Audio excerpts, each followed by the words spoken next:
What's up, guys? It's Jonathan with One Big Impact. This is like my 10th review video this morning, and it is not even 5 a.m. So I'm starting to wind down.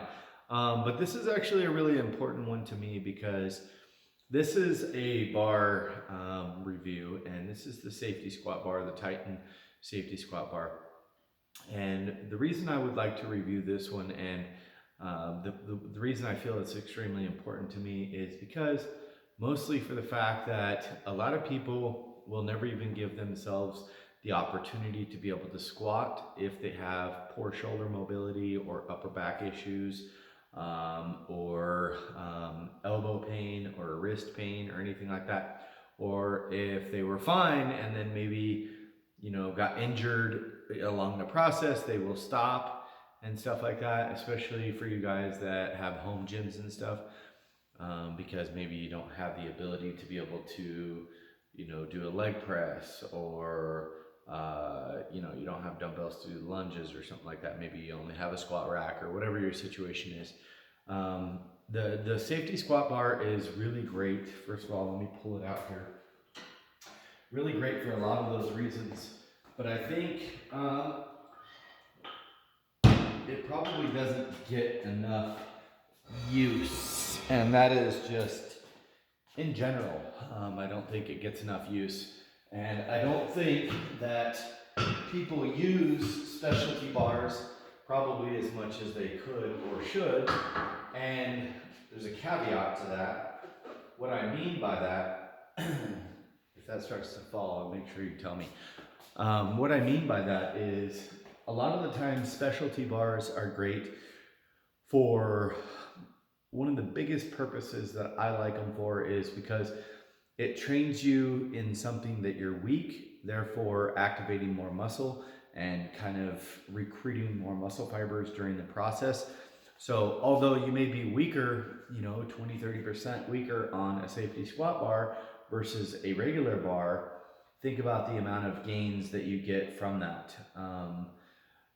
You're activating muscle fibers that have not been activated. So then when you go back to a regular bar, and if you're switching back and forth, which I do recommend, you don't want to do it too much, which is probably something I've been doing lately. But I am getting ready to start training for a powerlifting event. So I will probably use this, 2 days a week, and then 1 day a week use a regular bar on my heavy days, and then vice versa. That'll swap as I get closer to the meet. I'll start using actual bar a little bit more, just to make sure I get the specificity down. But in retrospect, I have used many safety squat bars. The one that I was using for the last year and a half was the Rogue safety squat bar. The Rogue safety squat bar is about $500, and they're going to charge you for shipping. This was on Titan Fitness, $248 or something like that, and it's free shipping. And it is a 10-time better bar. They do weigh a little bit differently. I think the Rogue is 70 pounds and this one's 61, which is kind of weird. You just chop it up as 60 pounds. I did do a review, or an unboxing of the video and stuff like that, and somebody stated that this label needs to go down, which is actually true. And I like that it has that label because now I know. And I wasn't using any weight in the previous video or anything like that. So I won't be putting the videos of me lifting, but if you go to my Instagram, One Big Impact, all on one word, you can see, I did some heavy work on it yesterday. I worked up to 370 for 5. And heavy work for me. Maybe not heavy work for you, and that's awesome. But and you can go to squat highlights to be able to see a little bit more of what I was doing. The Rogue safety squat bar to me felt like trash. And the reason was because I get clients that are a lot of different sizes. For me, the safety squat bar with Rogue was perfectly fine because I have big shoulders, so pretty much wherever the bar was, it was resting on my shoulders. But if I trained somebody half my size, the void in here was a little bit bigger than necessary. And also, there was cutouts in the foam and they were like tied on. It just seemed like some bullshit that Rogue shouldn't have been doing. Like they kind of didn't know what they were doing. They were kind of just, it just seemed like trash to me. So the bar would, the foam would spin, and if it like hit the bar, that cutout in the thing would like, the bar would actually rest on your neck, and it could happen like in the middle of a lift. And I think more of like an injury thing rather than, because if it did turn and it kind of throws you off or something like that, that's not really that great. And also, I mean, you want to be pain-free when you're lifting. The whole idea behind a safety squat bar is to not hurt your shoulders, not give yourself a potentially hurt shoulder during the process. So the bar came in, and it was actually really, I think this one was pretty good packaging. There was one end that was kind of messed up, but it's a damn barbell. I don't care. As long as the foam was fine, who gives a shit?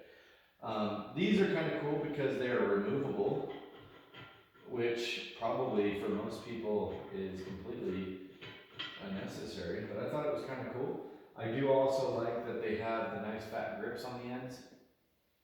I wish the bar was black, but I honestly don't give a real damn. And this is all one unit. This is the most important thing to me. This is not going to move or anything like that, which I like a lot. And then you can unvelcro this and slide this off via the handles removing. Safety squat bar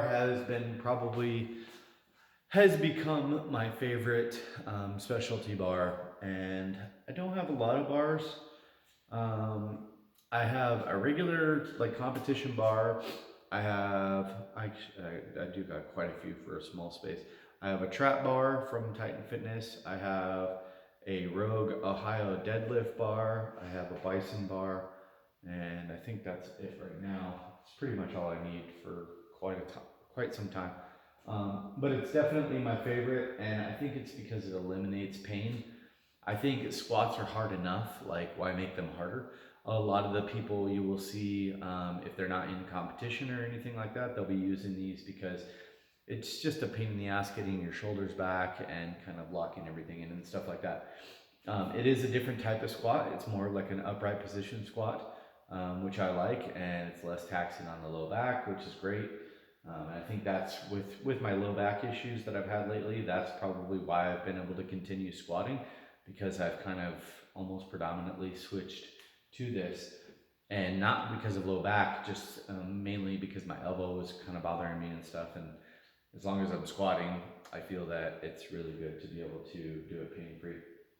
1 to 10, and I will put a link in the description below. I'm not a Titan Fitness affiliate. I think I could go through the process, and I may eventually, but I'm not really worried about it right now. So I'm not making a profit off of talking about this other than like my YouTube views. So please like, share, comment, and subscribe. And also tell me your favorite specialty bar. 1 to 10, 10 being the best.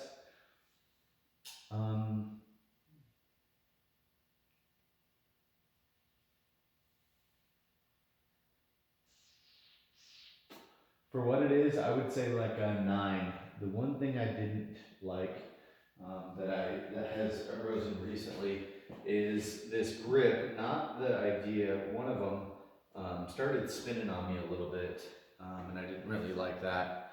But in all honesty, it wasn't an issue.